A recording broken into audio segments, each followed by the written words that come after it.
যে আল্লাহর হবিবর লোকে কেউ যদি বেয়াদবি করে আর ইমান ফিরিয়া পাইছে ই দরজা তালে কি কাটা বলবে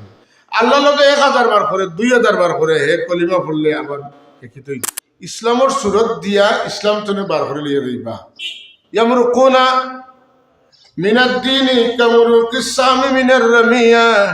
ইমান তুনেরা ওলা বার করে লিয়ে যাইবা জলা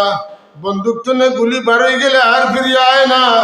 ওলা এমন বেঈমান হইবা যে ইমান আর কোনোদিন ফিরিয়া আনা পাওয়া সম্ভব নয় ইমান তুনে বার হয়ে গেলে কোন মানুষ ইমানের পিঠে ফিরিয়া দিতে পারতো না এখানে ইমান আনি লাইছে ভুল করে লাইছে শিরিক করে লাইছে হে কর আল্লাহ আমি ভুল করছি আর করতাম না লা ইলাহা ইল্লাল্লাহ মুহাম্মাদুর রাসূলুল্লাহ তো আইলো বলে না আল্লাহ লগে বেয়াদবি করে আল্লাহ লগে শিরিক করে আল্লাহ লগে কুফরি করে হে ফিরিয়া আইতো পারবো কিন্তু নবীর লগে যদি বেয়াদবি করে তে আর ফিরিয়া আইবার তার দেখা নাই তার ইমানের দরজা বন্ধ হয়েছে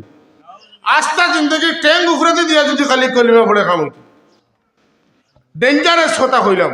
এটা আমার কথা না ইমাম জালালউদ্দিন সৈয়দী রহমাতুল্লাহ কইছেন যে আল্লাহর হাবিবের লগে কেউ যদি বেয়াদবি করে আর ইমান ফিরিয়া পাইছে ই দরজা তালে কি কাটা বলবে